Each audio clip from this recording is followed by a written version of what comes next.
Assalamualaikum warahmatullahi wabarakatuh. Saya Yuruski Harum dengan NIM E2019 3131 dari kelas AKS 3 akan mempresentasikan video makalah yang berjudul Pengangguran dan Solusinya Ekonomi Islam untuk memenuhi tugas dari Bapak Dr. Abdul Wadud Nafis, LCMPI. Yaitu yang pertama, definisi pengangguran dalam ekonomi makro. Salah satu masalah yang dihadapi oleh negara-negara berkembang termasuk Indonesia adalah masalah pengangguran. Masalah pengangguran merupakan salah satu masalah ekonomi makro yang menjadi penghambat pembangunan daerah karena akan menimbulkan masalah-masalah sosial budaya. Menurut Yanuar 2019, pengangguran adalah keadaan di mana angkatan kerja yang ingin memperoleh pekerjaan tapi belum mendapatkannya. Menurut Badan Pusat Statistik, angkatan kerja adalah jumlah penduduk yang bekerja dan tidak bekerja berumur dari 15 tahun. Penentuan batas umur ini berbeda-beda di tiap negara. Negara Indonesia sendiri mengklarifikasi umur angkatan kerja dengan batas umur lebih dari 15 tahun. Penentuan batas umur ini dipengaruhi oleh beberapa faktor, salah satunya tentang hak anak-anak. Menurut Badan Pusat Statistik 2017, pengangguran dapat dikelompokkan atas 4, yaitu yang pertama, pengangguran penuh atau terbuka adalah orang yang termasuk angkatan kerja tapi tidak bekerja dan tidak mencari kerja. Dan yang kedua, setengah menganggur terpaksa. Orang yang bekerja kurang dari 35 per jam per minggu karena sesuatu sebab di luar kemauannya, karena tidak atau berhasil memperoleh pekerjaan meskipun mereka mencari dan bersedia menerima pekerjaan dengan upah lebih rendah dari yang diharapkan. Yang ketiga, setengah menganggur sukarela adalah orang yang memiliki lebih baik menganggur daripada menerima pekerjaan yang dirasa tidak sesuai dengan pendidikannya atau upah yang lebih rendah dari yang diharapkan. Dan yang keempat, orang yang bekerja kurang dari yang sebenarnya atau seharusnya dapat dikerjakan dengan pendidikan atau keterampilan yang dimilikinya. Yang kedua, jenis-jenis pengangguran. Jenis pengangguran berdasarkan penyebabnya. Yang pertama, yaitu pengangguran siklis. Ada pengangguran siklis, ia terjadi atas perubahan ekonomi, misalnya permintaan suatu barang yang menurun. Yang kedua, pengangguran struktural. Teknologi tertentu harus terus berkembang dan berubah, dan hal ini bisa mempengaruhi status kerja seseorang. Yang ketiga, pengangguran regional adalah jenis pengangguran mirip dengan pengangguran struktural, akan tetapi menurut Economics Online, kejadiannya terbatas pada wilayah tertentu. Dalam bahasa Inggris, ia disebut dengan regional unemployment. Dan yang keempat, pengangguran institusional. Terkadang pemerintah mengeluarkan kebijakan yang memicu pengangguran. Jika ini alasan seseorang menganggur, tipe penganggurannya bernama pengangguran institusional. Istilah bahasa Inggris dari tipe pengangguran ini adalah institutional unemployment. Yang kelima, pengangguran friksional.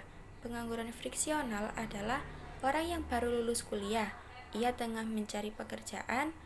Status ini adalah pengangguran friksional. Selain itu, orang yang baru resign dan belum mendapat kerja juga termasuk di dalamnya.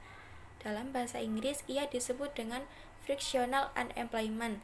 Status ini sangat wajar dimiliki orang yang baru masuk pasar kerja. Dan yang terakhir, pengangguran musiman. Beberapa pekerjaan hanya bisa dilakukan dalam waktu tertentu. Misalnya, pekerja panen saat padi sudah waktunya dituai. Jenis pengangguran ini dinamakan pengangguran musiman. Mereka bekerja hanya pada batas waktu tertentu. Selanjutnya yang ketiga, penyebab pengangguran. Alasan yang pertama yaitu ketidakseimbangan antara jumlah pencari kerja dan lapangan pekerjaan. Yang kedua, adanya kemajuan teknologi. Yang ketiga, kurangnya pendidikan. Yang keempat, kurangnya keterampilan para pencari kerja. Yang kelima, harapan yang terlalu tinggi untuk para pekerja. Dan yang keenam, di PHK. Berikutnya yang keempat, kebijakan pemerintah dalam menanggulangi pengangguran. Yang pertama, kebijakan fiskal. Adapun tujuan diberlakukannya kebijakan fiskal antara lain untuk menciptakan lapangan pekerjaan yang lebih luas bagi rakyat, mencegah atau mengurangi angka pengangguran, menciptakan stabilitas ekonomi suatu negara, mencapai kestabilan harga dalam jangka panjang, mendorong lajunya investasi, dan mencapai keadilan distribusi pendapatan masyarakat. Selanjutnya, kebijakan moneter. Salah satu contohnya adalah operasi pasar terbuka atau open market operation, yaitu adalah menjual atau membeli surat berharga pemerintah dengan tujuan mengendalikan jumlah uang yang beredar. Bila pemerintah akan menambah jumlah uang beredar, maka pemerintah akan membeli surat berharga pemerintah. Sebaliknya, jika ingin mengurangi jumlah uang yang beredar, pemerintah akan menjual surat berharga pemerintah. Contoh surat berharga pemerintah adalah surat berharga pasar uang atau SPBU dan sertifikat Bank Indonesia SPBI. Berikutnya yang kelima, kebijakan lain untuk menekan angka pengangguran, yaitu yang pertama, memperbanyak proyek magang bagi calon tenaga kerja. Yang kedua, meningkatkan kualitas tenaga kerja. Yang ketiga, menciptakan lapangan pekerjaan yang luas bagi rakyat. Yang keempat, meningkatkan kesejahteraan tenaga kerja. Yang kelima, mengembangkan sektor informal. Yang keenam, program transmigrasi. Yang ketujuh, peningkatan investasi.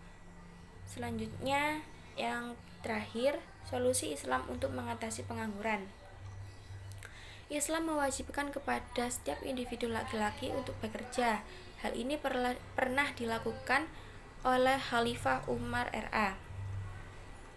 Ketika mendengar jawaban orang-orang yang berdiam di masjid pada saat orang-orang sibuk bekerja bahwa mereka sedang bertawakal, saat itu beliau berkata, "Kalian adalah orang-orang yang malas bekerja, padahal kalian tahu bahwa langit tidak akan menurunkan emas dan perak."